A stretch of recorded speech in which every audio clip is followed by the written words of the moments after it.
Hi, నేను మీ doctor Indumati, infertility specialist, మాతృత్వ test baby centre. మనం ఈరోజు కొన్ని గర్భసంచి కారణాలు, ఇన్ఫర్టిలిటీకి కొన్ని గర్భసంచి కారణాలు తెలుసుకుందాం.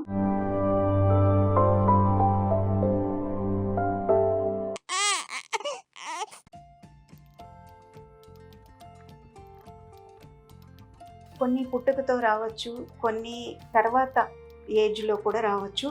పుట్టుకతో వచ్చేది అంటే కొన్ని మామూలుగా గర్భసంచి అనేది ఇలా ఉంటుంది. కొందరికి గర్భసంచి అనేది ఒక గర్భసంచి అంటే యూనికార్నియేట్ యూట్రస్ అంటారు. దీంట్లో సగం గర్భసంచి డెవలప్మెంట్ అనేది ఉండదు.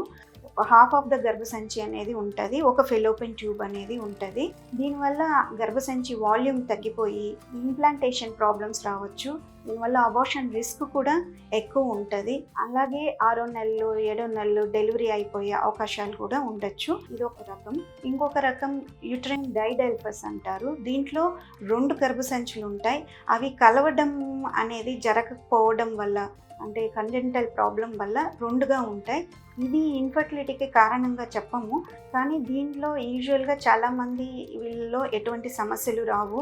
చాలా వరకు ప్రెగ్నెన్సీ నార్మల్గానే లీడ్ చేస్తారు, టర్మ్ వరకు లీడ్ చేస్తారు. ఇంకొక రకం ఏమంటే బైకార్నియేట్ యూట్రస్. దీంట్లో గర్భసంచి అనేది 2 గదులు ఉంటాయి. దీంట్లో అనేది ఇది మెయిన్ కారణంగా చెప్పచ్చు ఇన్ఫర్టిలిటీకి. ఎందుకంటే ఎంబ్రియో ఇంప్లాంటేషన్ ప్రాబ్లము రావచ్చు. అలాగే గర్భసంచి అనేది వాల్యూమ్ తగ్గిపోయి బిడ్డ పెరుగుదలకు కూడా ఇబ్బంది కలుగజేయచ్చు.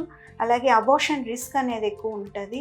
6వ నెలలో 7వ నెలలో అబార్షన్స్ అయ్యే అవకాశం దీంట్లో ఎక్కువ ఉంటుంది. సో కామన్గా చూసేది యూట్రైన్ సెప్టమ్.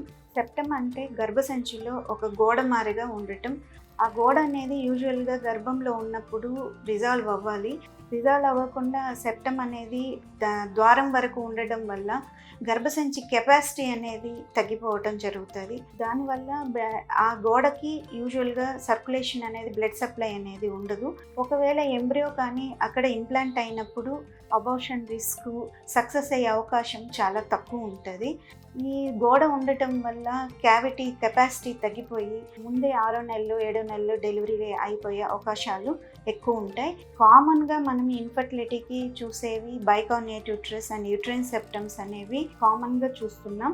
వాటిని మనము డయాగ్నోసిస్ అంటే ఏదర్ హెచ్హెచ్జి, హిస్టోసాల్పింగోగ్రఫీ ఆర్ హిస్టోస్కోపీ ద్వారా కన్ఫర్మ్ చేయొచ్చు. దీనిని హిస్టోస్కోపీ ద్వారా సెప్టమ్ని మనం రిసెక్ట్ చేసి ఆ క్యావిటీని ఎన్లార్జ్ చేసడం ద్వారా ఫర్దర్గా మనము ప్రెగ్నెన్సీ అనేది ఏ రిస్క్ లేకుండా క్యారీ చేయొచ్చు. Thank you.